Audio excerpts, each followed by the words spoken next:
I think at that point when I walked away from my marriage having nothing, I think I had literally like $3 in my bank account, and trying to believe that, you know what, I have a good enough support group around me, and I'm driven enough and I'm motivated enough that I can get through this. I might have a piece of crap car. I might have to live with my parents for a while. I might have to have government assistance, but you know what? I can wake up every day knowing I'm safe, that my daughter's safe, that we're going to be okay. This is Andrew Petty is Dying, where we tap into the power of our mortality to become the people we were made to be and live the lives we were made to live. I'm your host, Andrew Petty, and I'm dying. I hate to say it, but so are you. It's not a question of whether we'll experience hardship and tragedy in life. Rather, it's a matter of when, what it'll be, and how we'll respond to it. When hardship and tragedy entered Erica Adams' life, she had a choice to remain a victim or become a victor. Her courageous choice to become a victor has produced hard-won wisdom in Erica that all of us can benefit from. On this podcast, with mortality in mind, my goal is to equip you with the mindset and the means to live with guts, gusto, and abandon. The determination to be a victor rather than a victim is one of the most important aspects of a mindset that will empower you to live that way. Erica's story embodies the victor spirit and shows us how to embrace it ourselves. A word of warning before we go any farther. Erica's story includes domestic abuse. She doesn't go into detail, but for some of you, this subject matter might hit especially close to home. I hope you'll keep listening because there's so much gold for all of us in Erica's story, whether or not abuse has been part of your experience. But of course, that's a decision you'll have to make for yourself. Erica Adams is a mountain-raised, globally inspired, Colorado native, mom, and entrepreneur. She started Mountain Girl Creative to create quality content that touches its reader. Her background as an artist and photographer with years of marketing and sales experience allows her to help businesses see the big picture. She started the Mountain Girl Creative blog to share her voice, insights, and experiences, express what matters to her, and help others grow too. In Erica's own words, it takes vulnerability, courage, and strength to share our journey, and I hope my lessons touch and inspire others. Without further ado, let's jump in. Erica, would you tell us about the abuse you've experienced in the past? Unfortunately, I've had it happen in 2 different relationships. It started great. It seemed like a great relationship, someone very affectionate, loving, and it didn't stay that way. The verbal abuse started. There was a lot of different ways that they would manipulate me. So different weird controlling things, whether it was financially, I don't want you going to the gym anymore. I don't want you being around this friend. You're too close to your family. Different things that at the time it was like, okay, well, that's how you feel. And okay, I'll work on that. Kind of not realizing, I guess, that was a form of trying to control, manipulate me. And wanting to give the benefit of the doubt. This is this is an important relationship. Right. And I was very committed to it. Yeah. So it continued to kind of progress in that. There was addiction involved, a lot of instability. And so, yeah, it finally kind of escalated to the point of assault and battery. The first time it was actually when I was pregnant with my daughter. And yeah, it was very scary. It was something that I never thought would happen in a million years. Somebody that was very, I think, damaged and messed up. And they just snapped. And at that point, it was especially, I think, thankfully, my daughter is probably what really gave me the courage to leave, because it was like, you can hurt me, but you're not going to hurt her. So yeah, I thankfully had a great network of people that stepped up and were willing to help me, whether it was my family, advocates. When you go through domestic violence and being a victim of assault and battery, they have you meet with victims advocates. And I think that was the first time I really saw, I think, how dysfunctional and bad it was. And I hadn't realized to that point because I hadn't really had professional help. Those advocates helped you see the situation differently. Definitely. And I remember them handing me this little handout. It's called The Wheel of Power and Control. And it was, all the ways that it starts and how it eventually leads to physical abuse.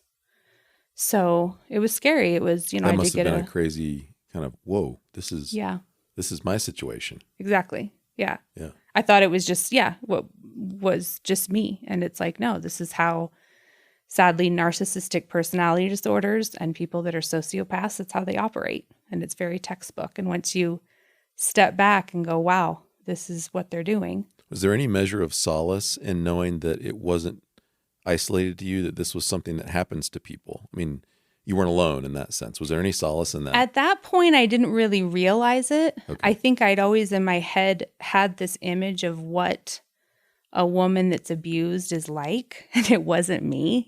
I'm a very independent, strong person, and it's like, how I would never let that happen to me, right? Looking back, but it happens, especially when you love somebody and you're trying to make a relationship work. And once that process started, and thankfully, as things went on, and the more that I started sharing my story, and the professionals, it's like, it is really common, because you do sort of initially feel like, how did this happen to me? Why didn't I see it coming? How was I so stupid, right? All those self-doubt questions. And I think too, with abuse, there's a lot of mind games and putting you down, making you feel like you're crazy. The gaslighting that, we talked about as a term that a lot of people use to manipulate and make the person think, I didn't say that. I didn't do that. Why are you being too sensitive? Mm-hmm. It was really hard, and it was very scary. And especially, the first time it happened, being pregnant, my main concern was my baby. So I really had to focus on my health and my safety, and just, it actually it was a couple years later that I finally, everything hit and sank in, because I wasn't focused on her, but it was like, wow, how did this happen? And what happened just after the assault and battery? Did you then begin the process of separating from? Yes. So the very next day I went and filled out the police report.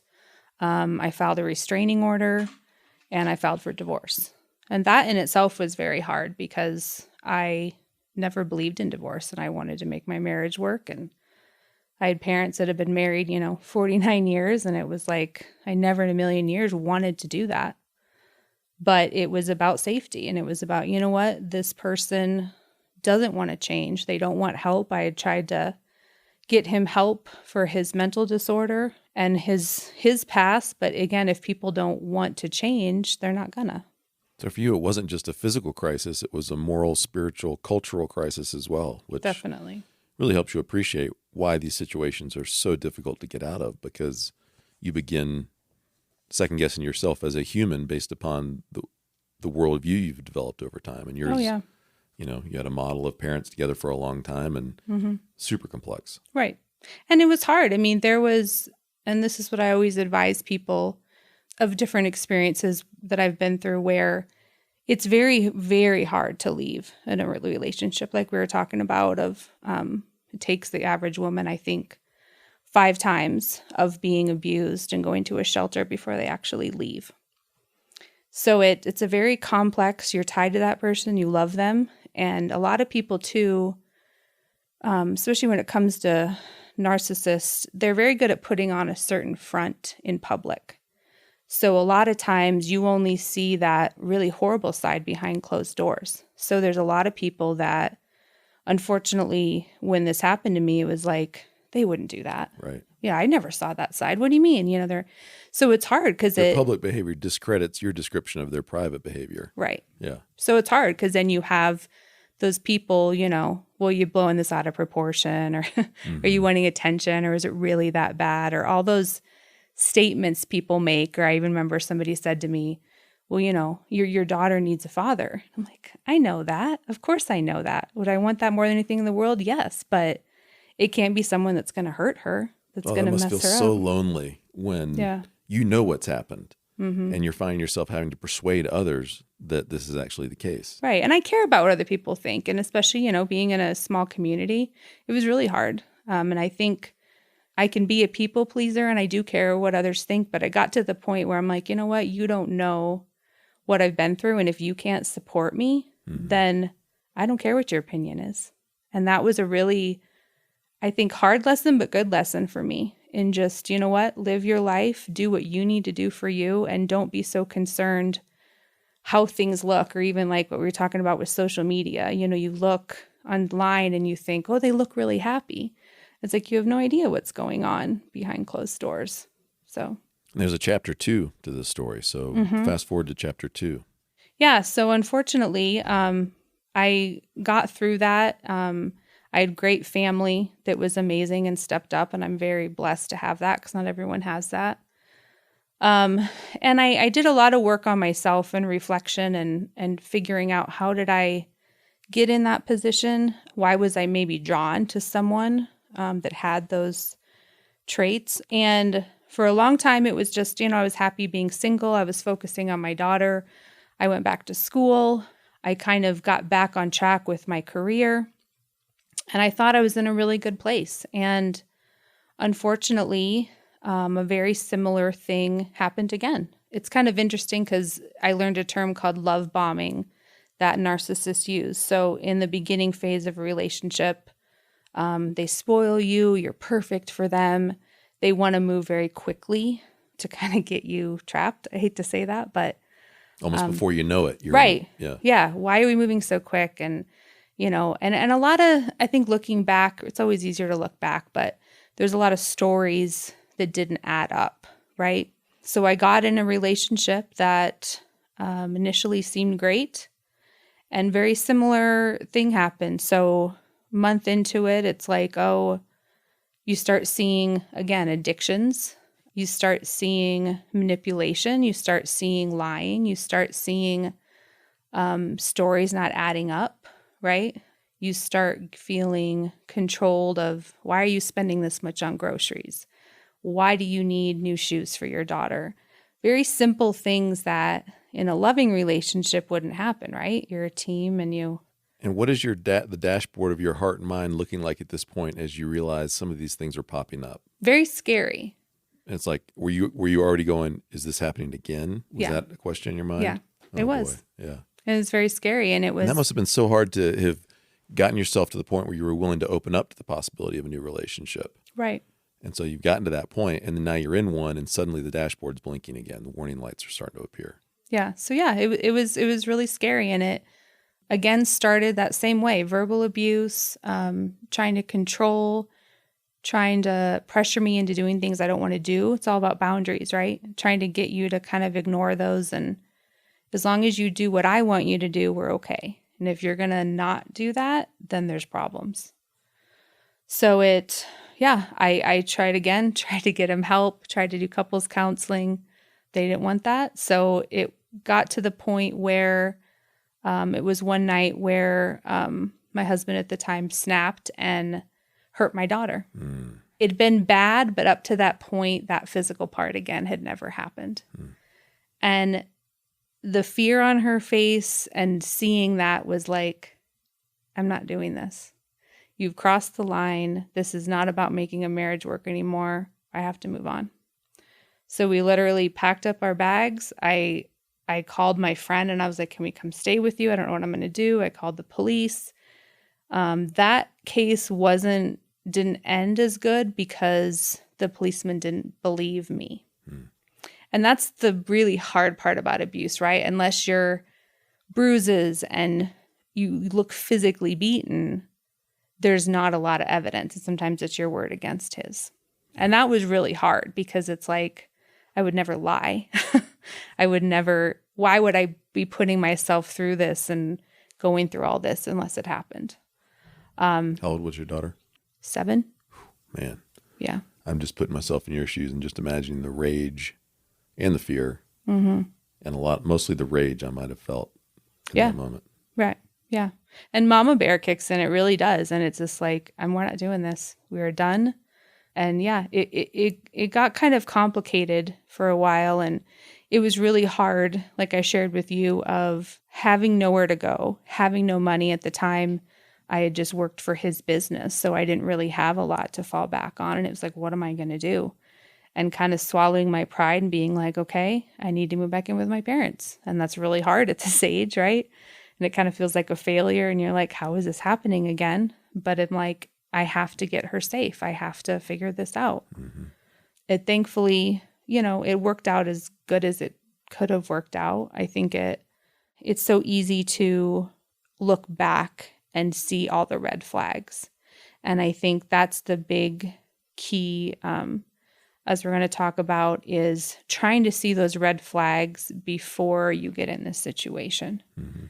And they always say, like, follow your heart, which I don't think is always the best thing, because I think it can be deceiving, Mm-hmm. right? And you have to really give it time and really even consider what your family and what your friends see. Sometimes they will see things. And unfortunately, in both situations, were kind of like, oh, I don't know about this. This kind of scares me, or I'm worried about this. And listening to that, because it could have saved me a lot of heartache.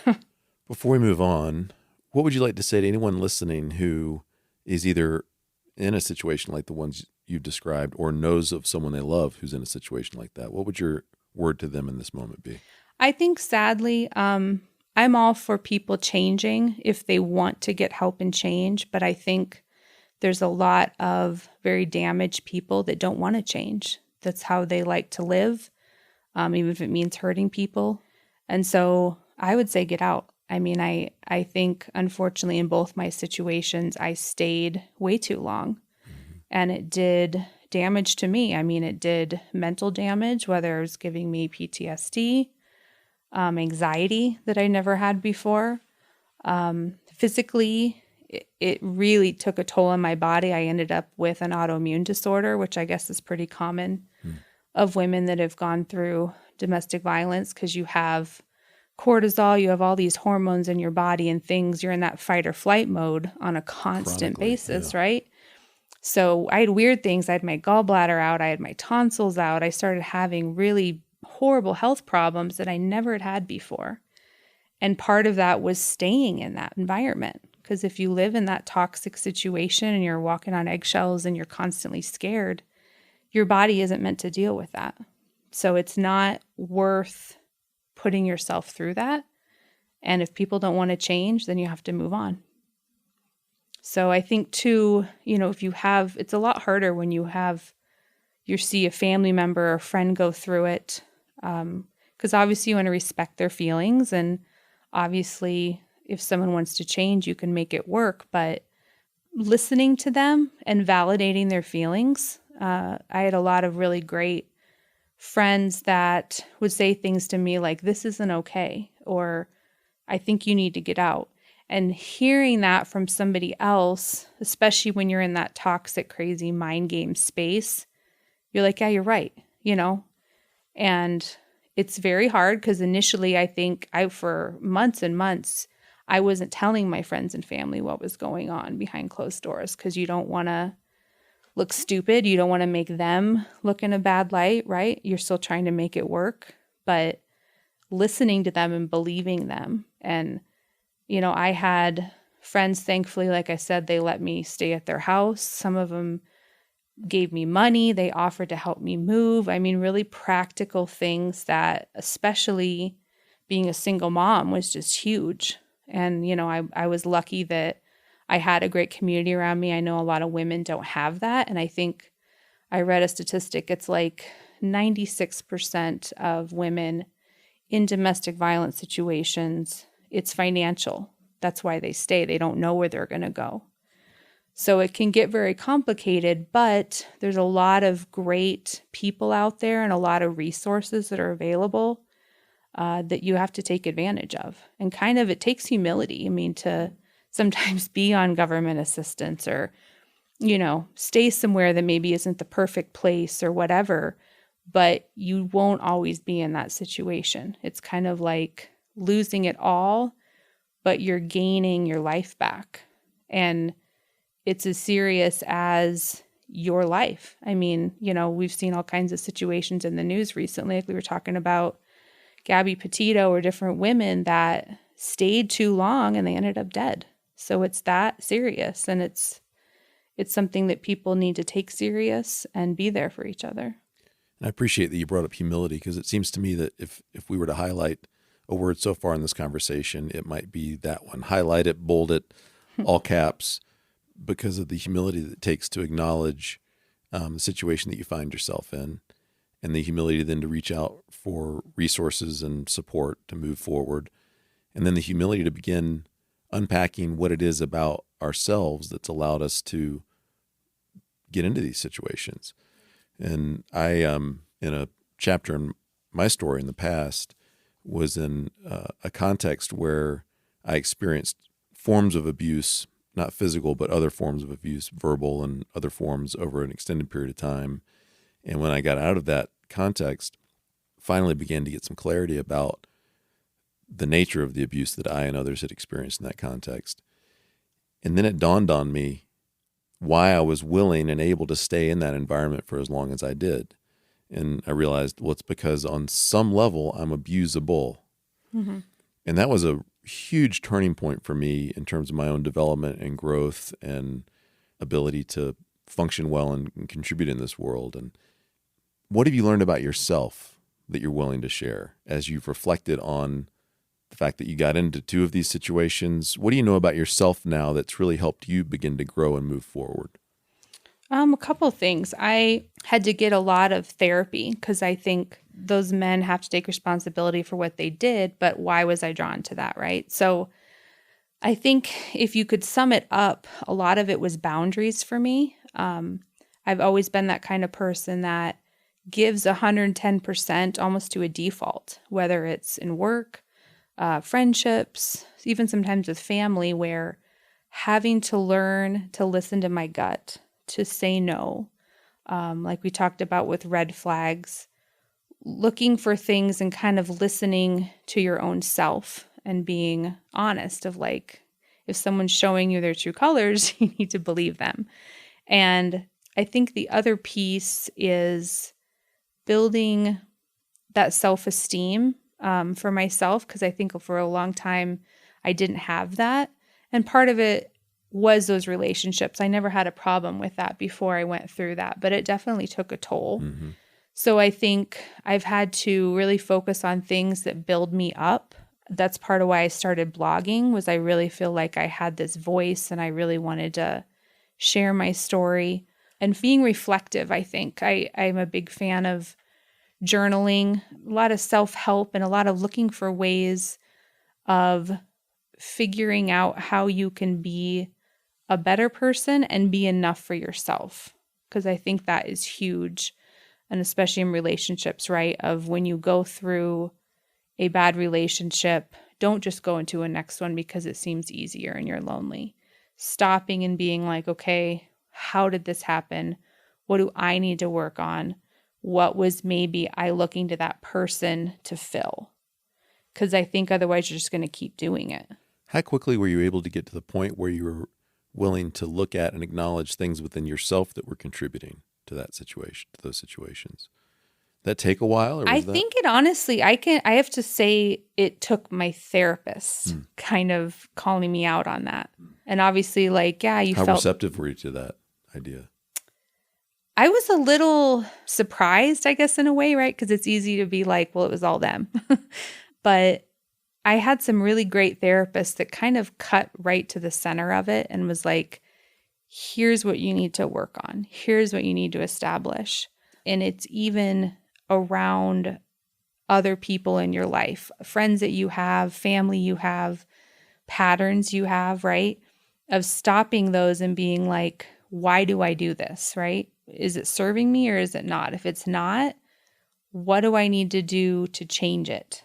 And like we've talked about, it's like daily habits that you have to change, or even the self-care piece. Because I think for a long time, I was just so focused on what do I need to do? And especially as a mom and, doing things that fill you back up, that make you happy, that make you, even like I got a couple years ago into doing the Headspace meditation app.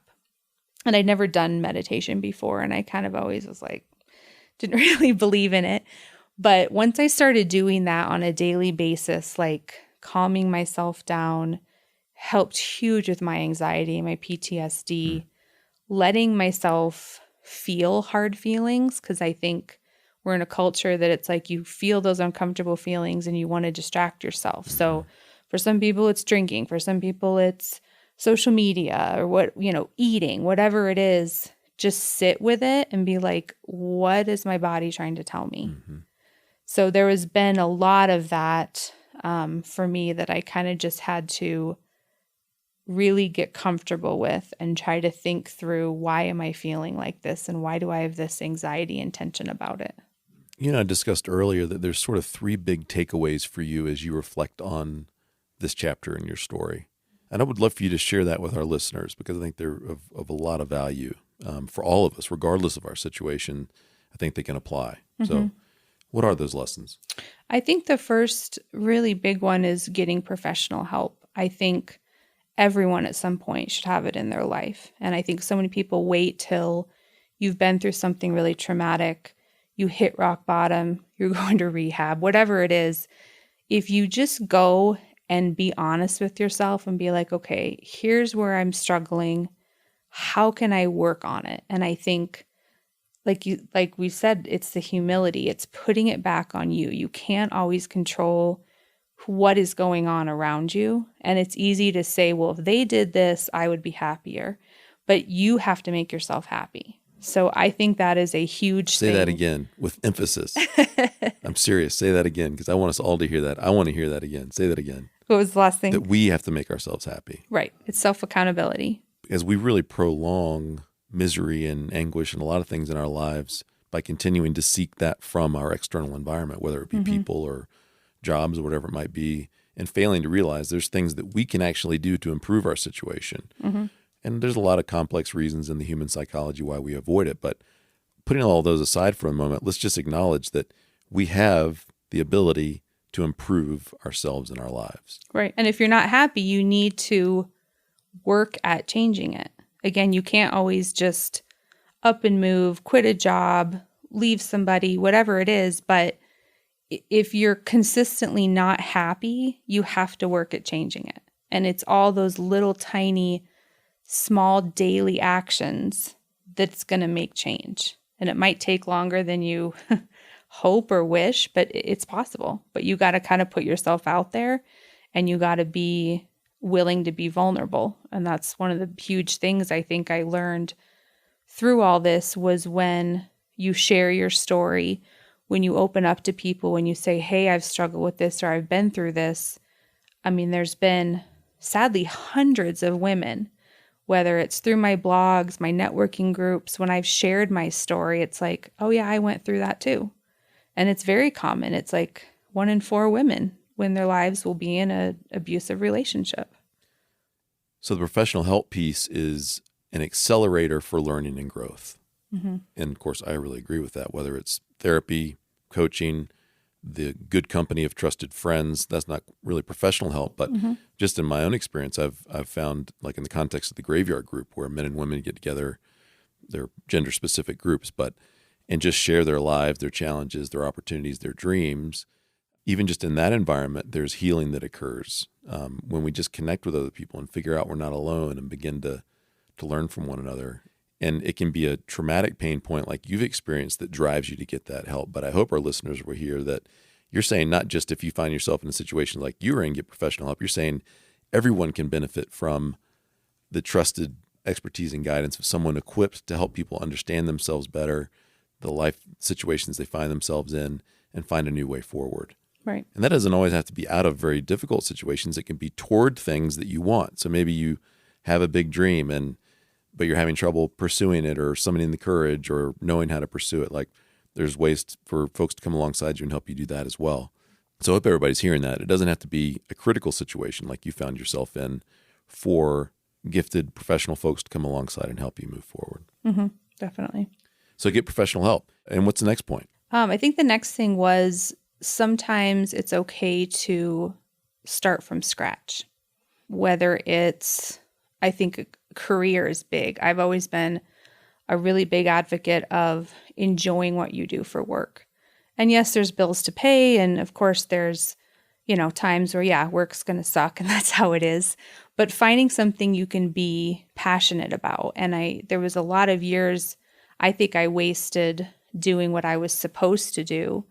And the bottom line was the money rather than, am I happy doing this?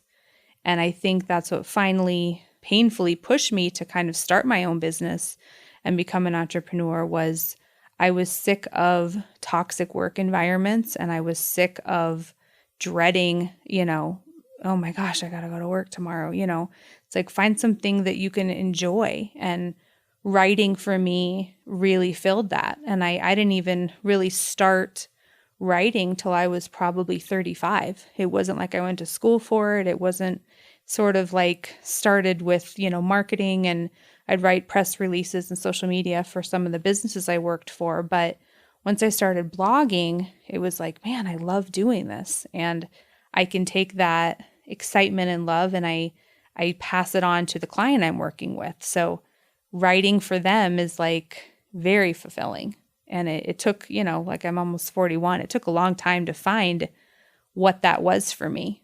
So starting over from scratch is an okay thing to do. It's a hard thing to do. Or at least even if it's not from scratch, significantly reinventing yourself and being willing to ask yourself some of those hard questions, like the truth is, what do I really want? What do I really like? What do I want to pursue? And I think there's a lot of undiagnosed psychological pain in the world because people allow themselves to stay in situations that don't really suit the kind of human that they are. Mm-hmm. And I think those honestly lead to some of those really horrible domestic situations too, when men and or women, I guess I would tend to think men more often or not. I don't know if that's a true statement or not, but they're just profoundly unhappy because they've allowed themselves to settle into situations that don't suit the kind of human that they are. And then they pass on that pain and unhappiness to others around them. Sometimes just mildly, incrementally traumatic ways over time, like an absent father who's there, there physically but not there emotionally, for example, or in overtly traumatic and harmful ways. Right. So this is no small deal. Like when I talk about on this show, the idea of becoming the person you were made to be and living the life you were made to live, it's not just a nice to do thing it's not a luxury. I mean, there's real world significant consequences on the negative if we don't commit to becoming the person we were made to be and living the life we were made to live. And there's real world positive consequences if we do. And some of them are, traumatic domestic situations. And your final point that you shared, don't settle for just surviving your life, is the way you put it. Unfortunately, I've had days like that are surviving. And sometimes I look back and it's like, why did I do that? Why was I scared to take that risk? And I think that's a huge piece of putting yourself out there. I think as kind of a recovering perfectionist, being like, it's okay to not know everything. It's okay to ask for help. And once I started kind of getting in that mindset of asking for assistance and being okay with it, and, taking jobs or things that I maybe didn't know exactly how to do it and working through it, it built that confidence. And it's like, okay, I have a new skill set now that I've learned. And I think that's a huge thing, is everyone is so concerned sometimes about looking like they have it all put together, right? Or the social media thing, right? You want this perfect life that everybody goes, wow, they're so happy. And it's like, are you really happy? And one of the things we were talking about earlier I think at that point where when I walked away from my marriage having nothing, I think I had literally like $3 in my bank account, and trying to believe that, what, I have a good enough support group around me, and I'm driven enough and I'm motivated enough that I can get through this. I might have a piece of crap car. I might have to live with my parents for a while. I might have to have government assistance, but you know what? I can wake up every day knowing I'm safe, that my daughter's safe, that we're going to be okay. And I think about too, what as a parent you're teaching your children. What are you modeling, right? You can say everything you want, but they're going to watch you.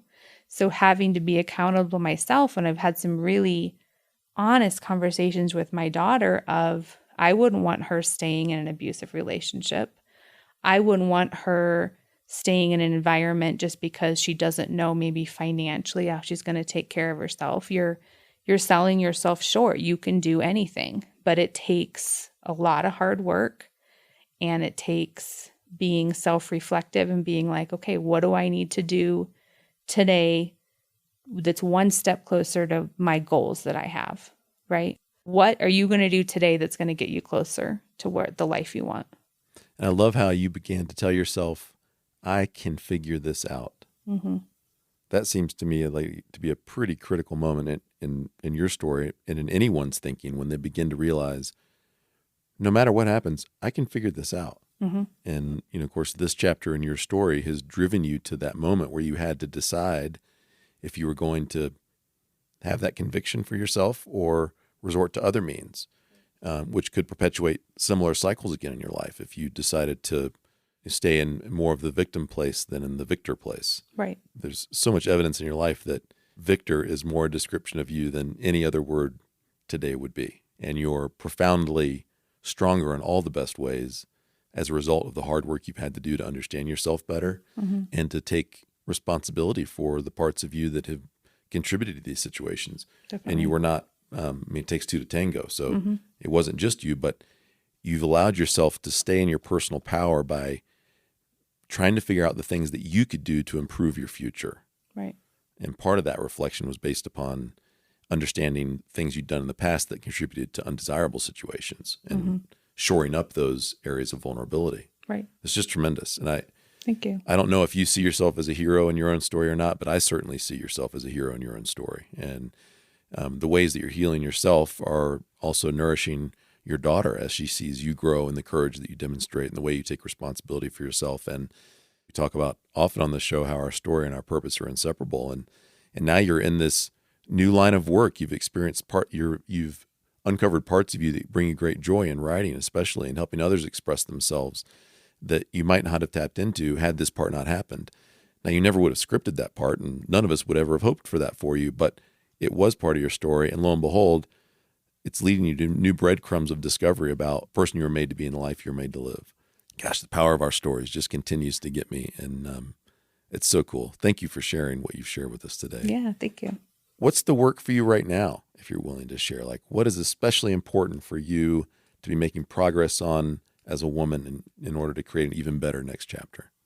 A lot of things. I think for me, I'm probably going to always be a huge fan of therapy because I think it keeps me on track, keeps me accountable for how I'm acting. Obviously, there's career goals I have of building my business because I love the flexibility of it. I'd never been an entrepreneur and worked for myself, and it's great having more time with my daughter, determining my schedule more. Yeah, feeling like I have a voice. I think that's the biggest thing is when I blog and when I'm writing, I feel like, someone's going to read my story and maybe be motivated or inspired, or it's just a really great, satisfactory feeling. So continuing to grow that in my journey, I think raising a daughter that is independent and that's strong and that hopefully will never end up in a situation like I did. I've really honed in and narrowed down, like I was talking about, my support group of people that really get me, that encourage me, surrounding myself with people that are motivated. And we were sharing that too, of just when you network with people or you do coaching or whatever it is, or even just people in the online community that motivate you of like, they're doing it, I can do it too. I think the balance is starting new chapters, but not forgetting your old chapters and what you've learned from them. Because I think I learned a lot of humility, empathy, sympathy for people, a whole new world when that whole thing happened with domestic violence, of how common it is and how it happens and how it can happen literally to anyone of any age, any race, any demographic, and all the people and women that I've come in contact with and built really solid friendships that have gone through that. And that's, I think, a huge piece of finding people that have maybe been through similar things you've been through, because it does make you feel more supported. So just continuing to be like that and share my story and be open. And, I always like the saying about it's like 90% attitude and 10% circumstances. So whatever circumstances I'm in or where I'm living or whatever I'm going through, how can you focus on the good parts? How can you continue to make yourself a better person? And you're going to make mistakes, and all you can do is learn from them. And I think that's a huge piece, is just continuing to move forward and continue to get stronger. Continuing to move forward. That's huge. If we're not moving forward, we really are moving backward. There isn't such a thing as staying in one place. I don't know why I was thinking about it this morning. It's just kind of stuff I think about. But when we invest in becoming who we can be, then it's sort of like mental, emotional, and psychological strength training. I worked out this morning and I did some physical strength training, and that helps increase my resilience and my strength for just the physical challenges of life and longevity and all that kind of stuff. But there's so much value in continuing to become who we can become, because life is hard. You know that. And stuff hits you from out of left field that you never saw coming and couldn't have seen coming. But if we're continuing to move forward in life and demonstrate courage and vulnerability and humility, and to continue to push forward our frontiers as people, when life's stuff happens, and it will, it's just a matter of when and in what form, we're more capable to meet whatever challenge that might be. Mm-hmm. And that's part of the problem, I think, with putting ourselves on autopilot. And again, that's one of the reasons this show exists. Is like, hey, let's wake up, people. Do not be on autopilot. Right. Because if it's not something now, it's going to be something soon. And it might be your own something soon, your own mortality. Will you be ready when that moment comes? And if we're on autopilot, if we're not conscious of the perils of life, then when those moments come, we're not equipped. And they can wreck us. Right. Those can be the proverbial rocks that the ship is dashed upon and disintegrates. But if we're continuing to move into our frontiers and expand the boundaries of our existence, then our ability to meet those moments of catastrophe that are inevitable goes way up. And I just think, like, I want that way. I don't want to. I don't want to do the other way. Right. Right. It's calling yourself a survivor and not a victim. Mm-hmm. And I read that a few years ago, and it was huge, because yes, you were a victim of something, but you survived it. And I think that is so key for whatever it is that people go through, right? It is unfair sometimes, and people don't deserve it. And I think, there was times where I would get really down of like, why am I going through this? Why did this happen to me? Mm-hmm. Yeah, it sucks. And I didn't deserve it, but what are you going to do with it? Profound question. Yeah. What are you going to do about it? Profound question. What do you hope we get from your story? If you could bottle one message that all of us internalized perfectly from your story, what would it be? I think it's you're stronger than you think. I think that's the bottom line of it. And I think don't settle and don't tolerate being disrespected, no matter what it's from. If it's a job, if it's a relationship, even family sometimes, unfortunately there's a lot of dysfunction in family, and stopping and being like, you know what, I'm not okay with you treating me like this. I love you, but this isn't okay. So the boundaries piece, have boundaries and care enough about yourself to know when it's time to leave something, whatever it is. Bonus question. Okay. If you knew you were going to die 5 years from today exactly, what would Erica Adams start doing differently today? I think the main thing would be making sure I'm living by my values, balancing the self-care piece with being there for those I care about. So I think especially, and this is really hard as a single mom, every day making sure I've given myself 100% to my daughter in some way. So for us, I got in this routine where every night for a half an hour, we journal together, we talk together, we pray together, we do things of trying to help her be a better person. And I think that's what's kind of cool about, to be honest, I never even was planning on having children, but she has been such a motivator for me of not only who I want her to be, but her looking up to me and being, I'm responsible for this little life. So making sure she's a priority, and I think not caring so much about things and external, whether it's outward appearance or stuff, all that can fade, and it does fade, right? As you get older, you don't have the body you once had or your looks, and whatever, it's like, I don't know what you're talking about. but it's like, what is it based on? I mean, You have to really think about what's important to you and go after it. And like you said, make every day count, because you don't know how long you're going to have and you don't know what's around the corner.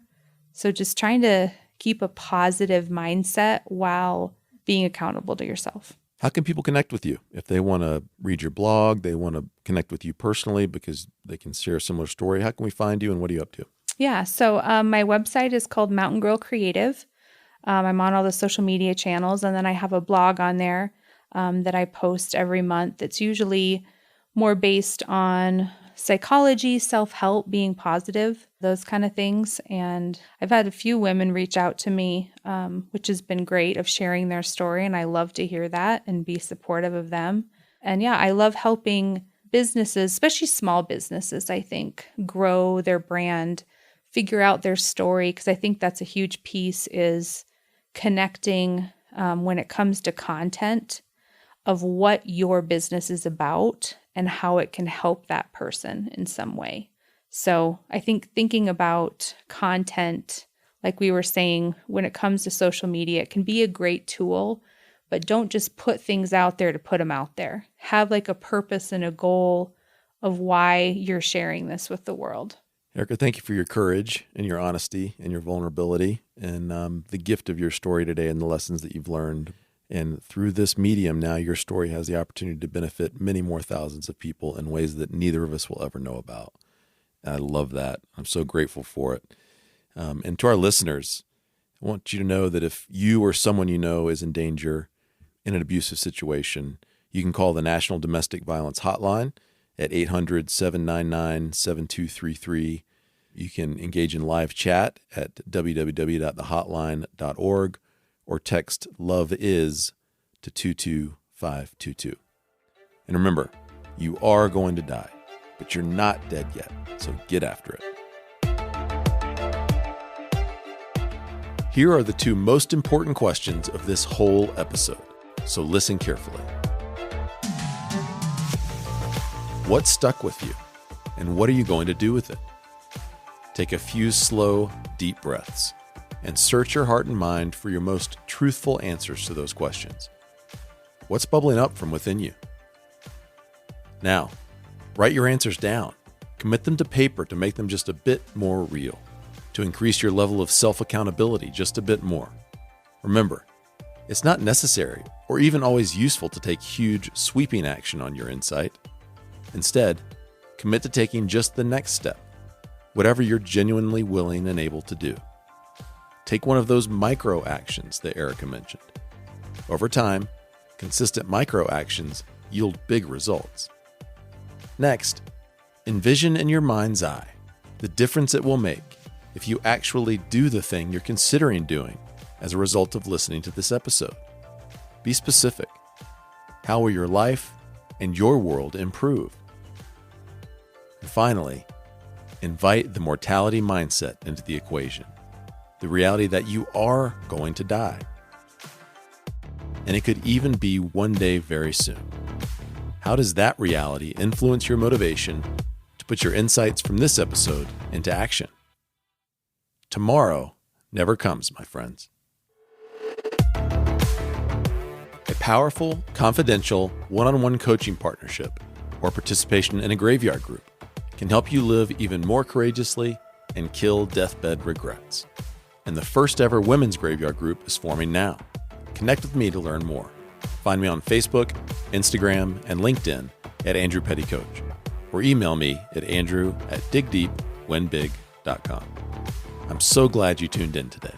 Don't forget to follow this show, and I'll see you next time on Andrew Petty is Dying.